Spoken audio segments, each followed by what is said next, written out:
Lang? Ano kasama mo bebe? Ano ba? Ano ba? Pagkaya sa bebe yan? Ano? Ano ba?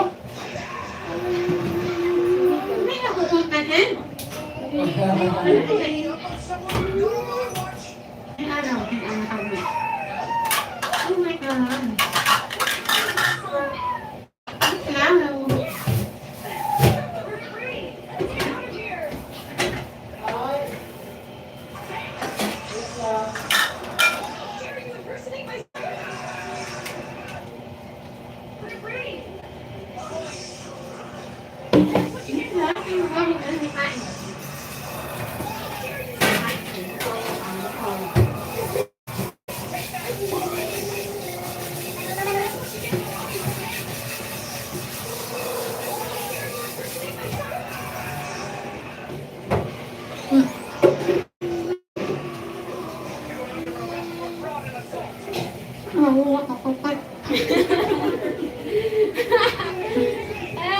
Kainawa ka ni Desi.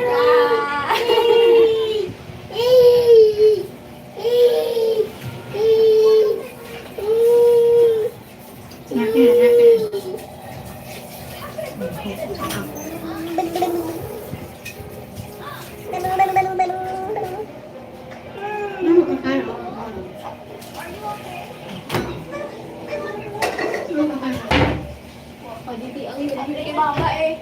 Isang buwan lang eh.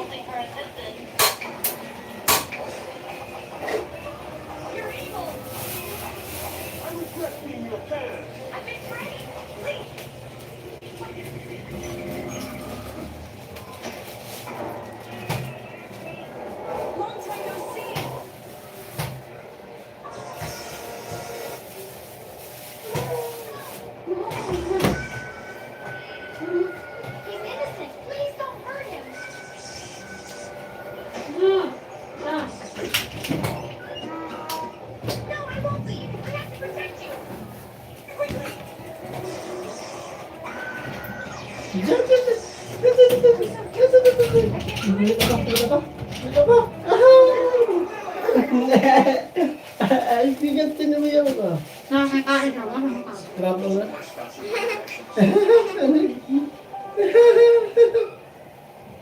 Klaro mo ba?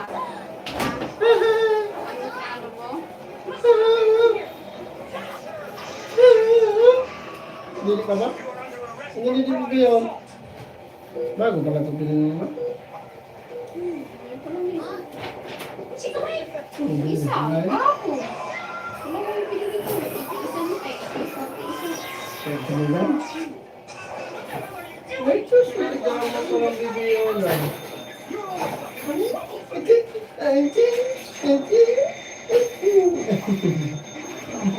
Kuha yun. Show yun. Bang, mamalak siya kung nahiwa rin. Bang, hindi.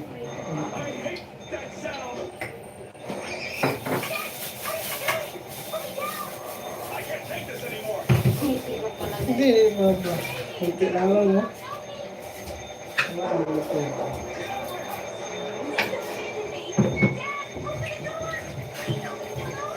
Ayun ba lang, no?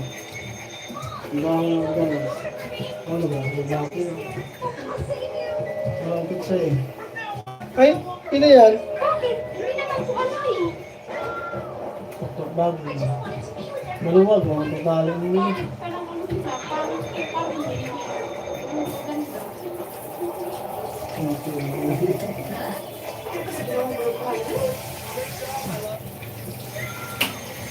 Dagan?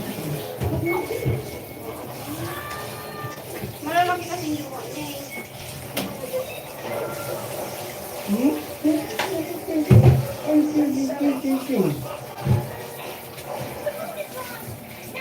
Hindi naman yun. Hindi na sila magbenta. Walang mahala na kayo. Tingnan, pansinin mo. Ang dami niya magkarni. Kasi yung tao mawawala ng dami. Dati lang ni Pascal, nag-iintay ba? Ano ba ito na? Ito na, hindi na ko naman. Tapos ano? Ang yan po, 100 na. Kunti na po. Kunti na yan. Kaya nga, okay. Ang yun. Yun. Hindi ka napasok? Pero sa mga mas mababa, hindi dyan. Umalis ka dyan. Pumunta.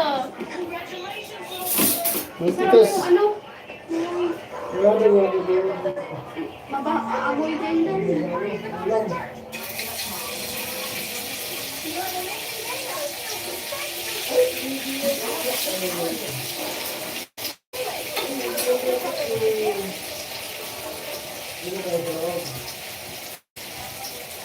Help.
Hoy, nagmaya ha.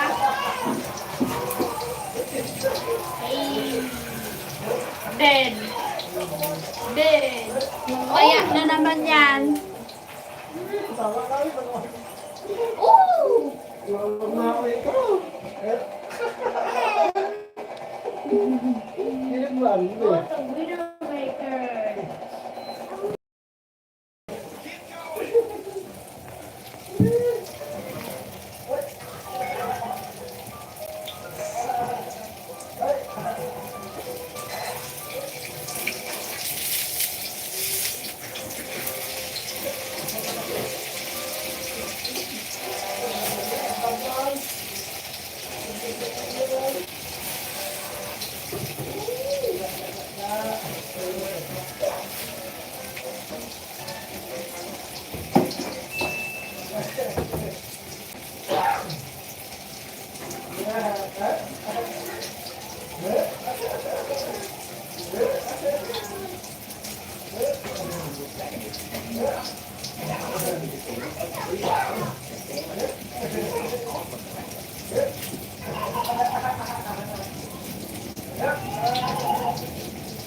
Papa, bigay mo na yung pildo. Bigay mo na. Pildo na yung sir. Oh, ba't ito binigay?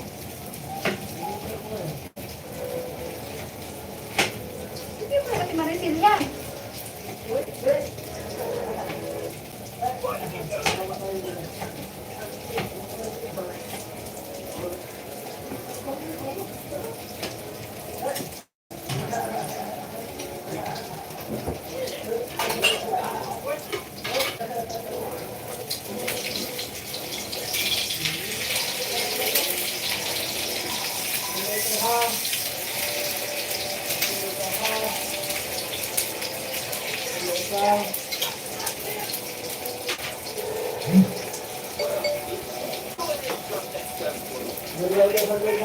ano yan? Hintayan sila. Alam ba nila yung hangin sila? Sunod sa atin. Kain. Yun.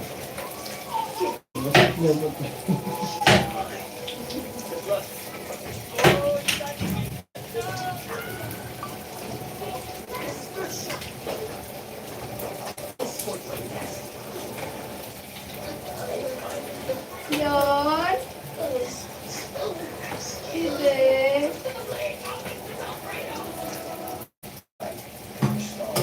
Ginawan.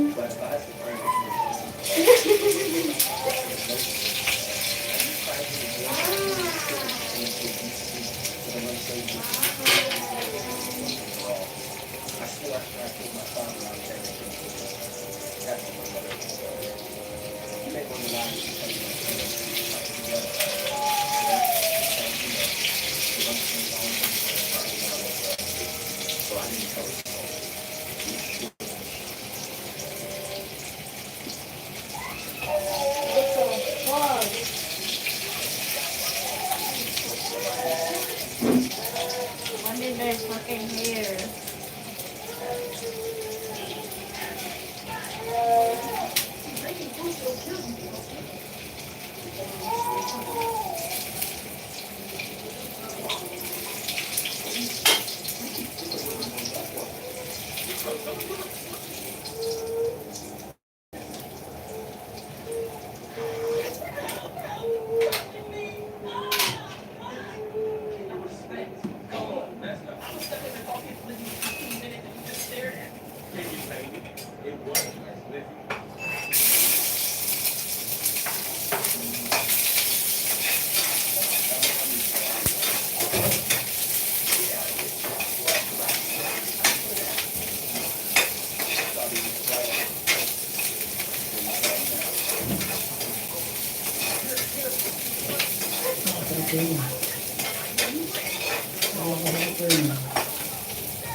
Uno a ver.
Luto na.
Uy! Bukal! Ang ulit. Wala po ka.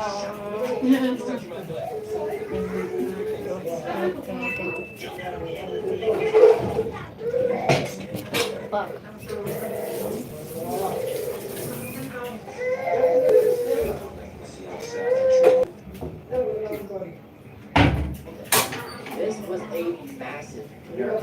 You could no longer heal Wrangled sentries for hundreds of effective health points at a time, making them more vulnerable to prolonged fire than they've been before. Engineers that relied on the Wrangler put themselves in an awkward position, constantly needing to repair their sentry or replenish its ammo, which could lead to them crumbling to constant pressure from the enemy team. All of this was well deserved. But why did it take Valve 5 years to get to this point?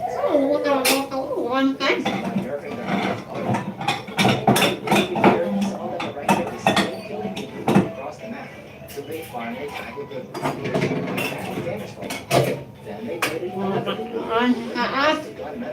The Wrangler was now fine. Kailangan talaga sip-sipin yan eh.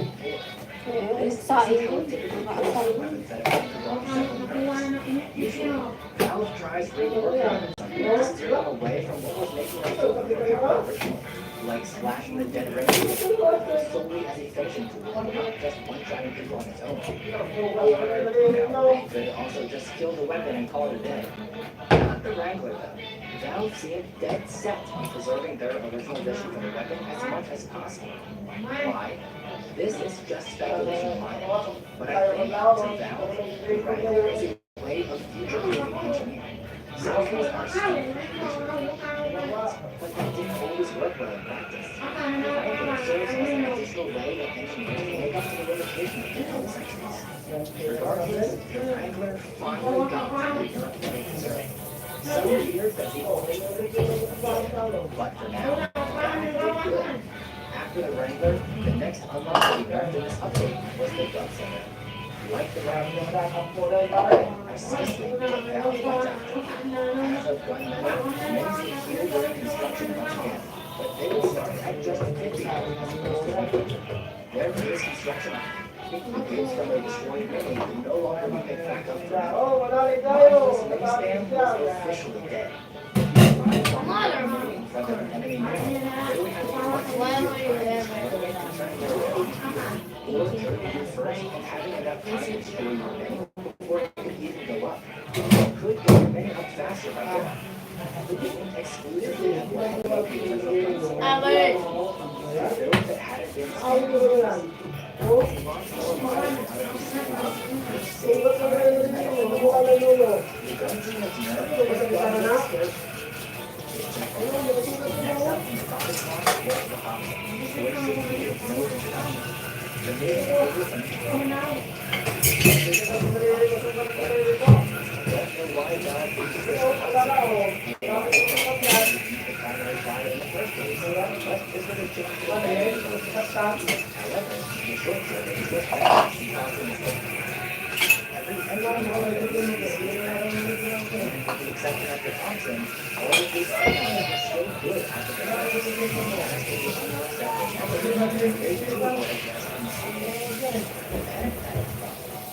It still sucked.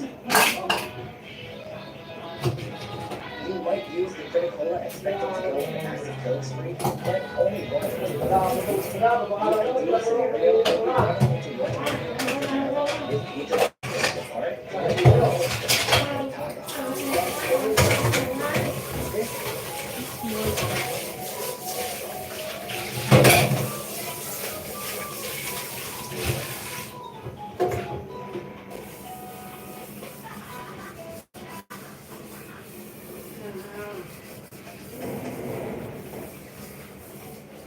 over the course of several days, an Australian couple consisting of Dave and Sarah discussed their relationship in front of everyone. Whether it's at a formal dinner with friends, while hugging the market in the car, The two fight constantly, shouting and throwing at each other. When the situation reaches its limit, Dave decides to end the relationship once and for all and moves out of Sarah's house. He tries to make a living as a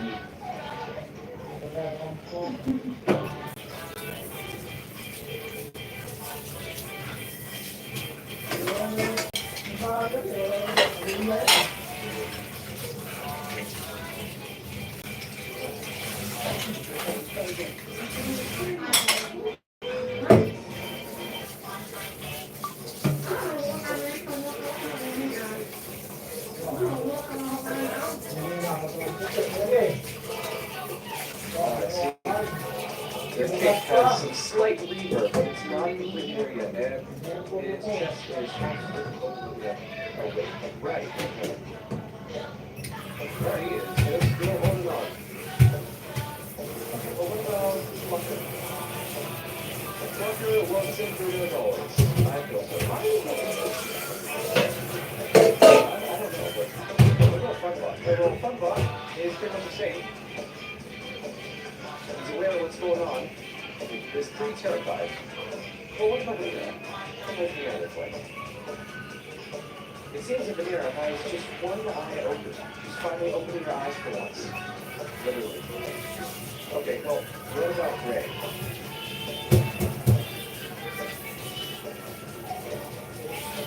The face seems to have some kind of guitar with that too. Interesting. What about blood? Oh.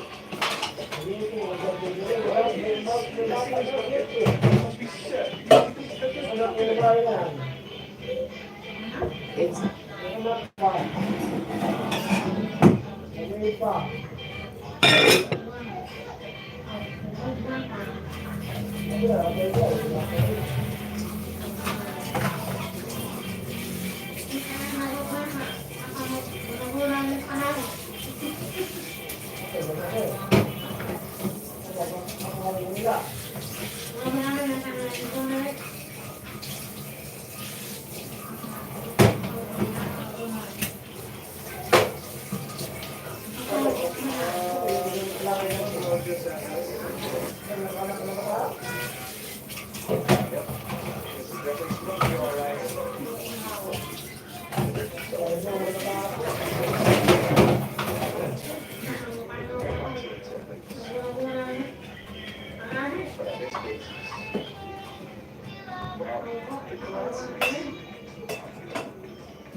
the sounds are off sync, or is that just me? That seems pretty nice. Is that the hi-hats?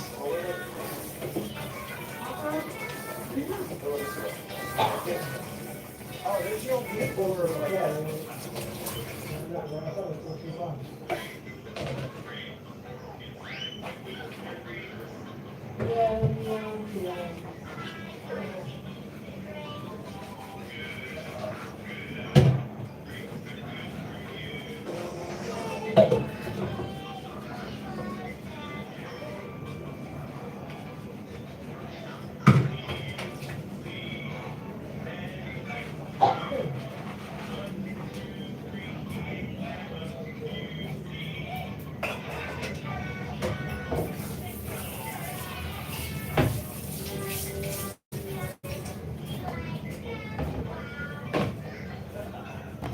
It's no secret that Team Fortress 2's class categories are extremely outdated. With very generic descriptions like offense, defense, and support, it can get very confusing for new players. Like, why are spy and sniper in the same category as well? When an engineer's teleporter and is meant to be more supportive than a spy sapper? I get that they're going for a base support their team with high-value picks, but shouldn't they be in their own different role then? And what's with Devilman being on defense? His only defensive options are speed traps and spam. He can jump around just as fast as a soldier can, and has the highest damage output potential out of all the offense classes. Why is pile of scaling offense actively running their best tank? Yeah, if you didn't know how to use the power area loss, you wouldn't see that he's up his gear and features. And how the power is playing has 90 cents to get the offense power, and how it has a defensive power with that time. So today I'm here to argue that there are actually 5 rules because this is about medical rules upon releasing the game, but as people started getting better and unlockable weapons, like Pichu started getting added to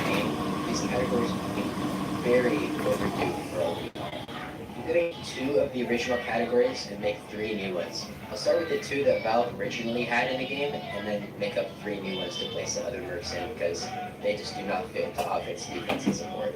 But first up, we'll talk about the defense category. I think defense is the best place to start because it's a very simple category and it's easy to understand. I'm going to place heavy and power here. I may get some negative reactions here because I'm not putting them into what people commonly call a power class. And I don't really like that term. I think it's fine if you're referring to super cannons or a medic or asking your team what power classes when your team is heavily stacked with snipers and spies. But I just don't like categorizing the classes that way in terms of their role and what they should be doing. Like calling a class a support class makes sense. You're supporting a team with their kit, and whether that be heals or some kind of other factor, it's still supporting the team. But there's that resistance to the attack that traveled that the spy only had 3 seconds of dwindling resistances and ability to book until they were left with knowledge and abilities for the remainder of the hit, which couldn't even be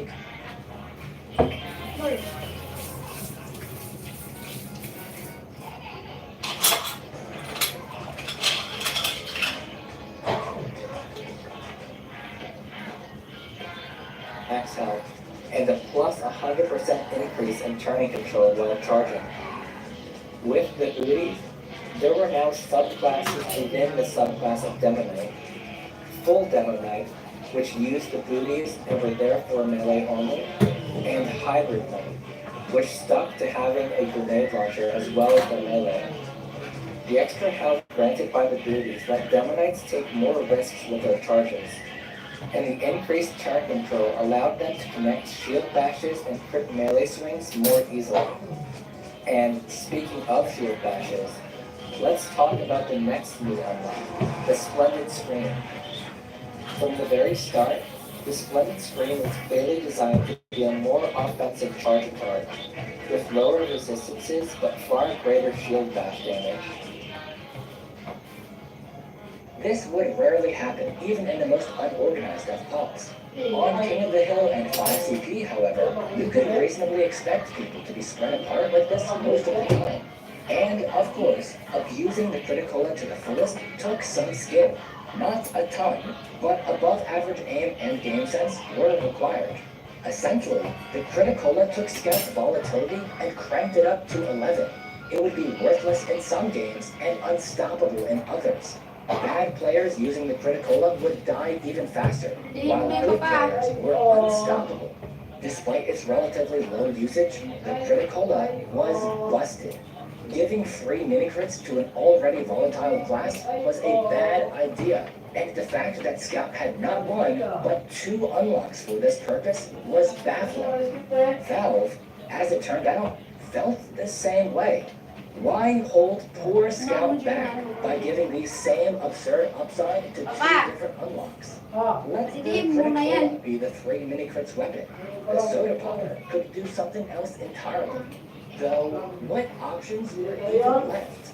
Scout could make himself faster, stronger, easier. He could stun enemies. He could triple jump. He could quadruple jump. You know what? Screw it.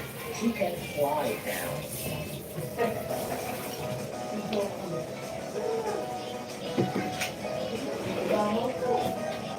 What? You can fly?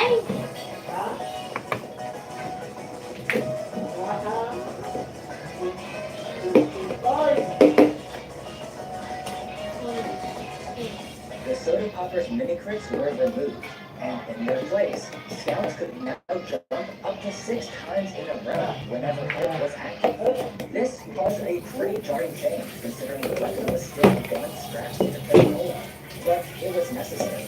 Having 6 was undoubtedly a downgrade from the previous mini-crits. This version of the Soda Popper was still extremely powerful in the right hands, because its weight still only took 15 seconds. And now, type itself lasted for 10 seconds, up from the previous 8.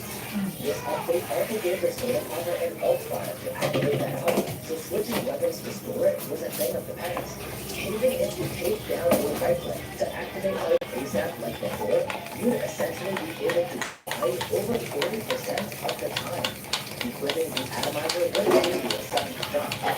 of the soda popper's 6 shots were boosted by the winner, giving Scout Goodwin the vertical mobility the class had ever had access to. Nothing stopped a hyped-up Scout from getting in or running away aside from invisible walls. Like with the atomizer, the soda popper was already incredible for getting around the map, but skilled Scouts were also able to use these extra jumps during combat. The soda popper's height is an amazing potato for the class that's already amazing at kiting. You know how Scouts can normally destroy enemies by getting in their face and jumping all over? The soda popper lets Scouts potentially do that against anyone. Against soldiers and demos, the soda popper might as well grant full immunity to them.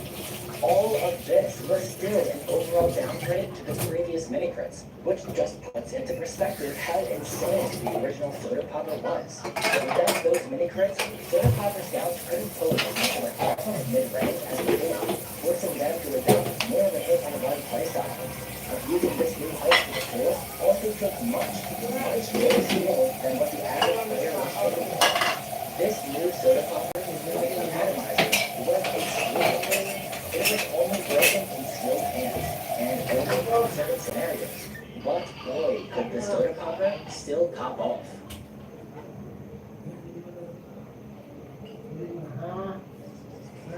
As promised, that was an insane 3 years. Remember when the Sandman was the only widely hated Scout unlock? Well, now it was even more hated when combined with the Flying Giefel. There's also the Babyface Blaster. 2014 was yet another slow year for Scout changes. Aside from the shortstop's knockback penalty getting reduced to 40% in February, all Scout received in 2014 was his final new unlock, the Backscatter. This was a scattergun that did as the name suggested. Shooting someone from behind at close range dealt guaranteed mini-crits.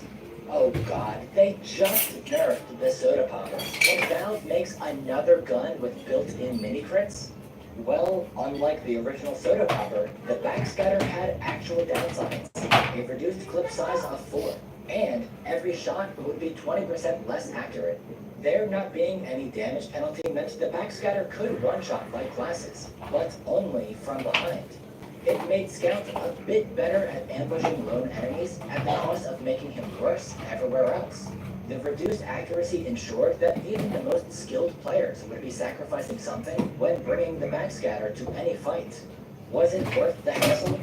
Not really, but that doesn't matter. The backscatter is fun as a sort of self-imposed challenge. To make the most of its sole upside, you have to play as if you were a spy. Like father, like son, I suppose. Slip behind enemy lines and wait for unsuspecting enemies to pass by for a potential one-shot from behind. Even if I know the scattergun is superior overall, my lizard brain likes seeing those mini-crits as a reward for managing to sneak behind someone. The backscatter was, and still is, pretty underwhelming, but fun nonetheless. With that out of the way, we arrive at 2015. There are only a few major updates past this point, with each being chock full of balance changes.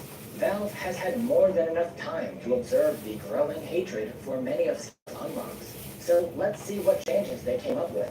Starting with the gunmetal update of July, both the Babyface's blaster and Pretty Boy's pocket pistol were slammed with heavy nerfs. The Babyface's blaster's boost loss upon double jumping was increased to 75%, and now every point of damage you took wiped 4% of your boost, meaning it only took 25 damage for someone to delete your boost entirely. 25 damage. A single pellet from one shotgun shot was enough to remove up to 36% of your boost. My god, they just went and killed the weapon outright, didn't they? Not being able to double jump as free as before was manageable, but losing all of your boost for taking 25 damage felt crippling to those who have been used to using the weapon without this penalty. It was a massive nerf, but it inherently flawed.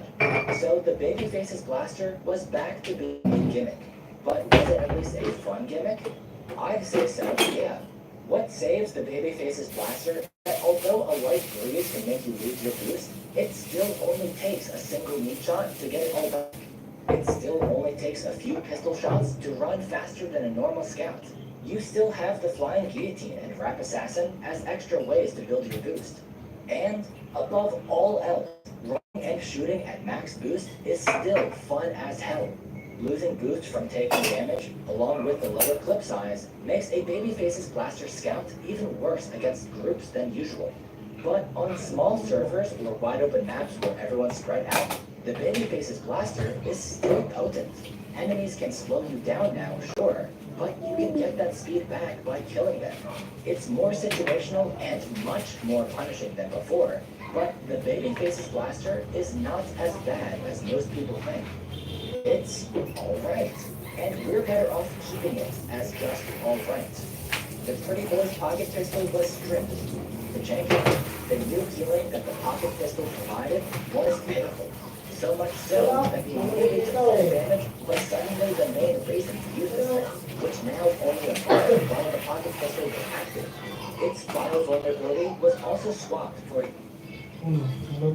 pistol was unceremoniously killed off.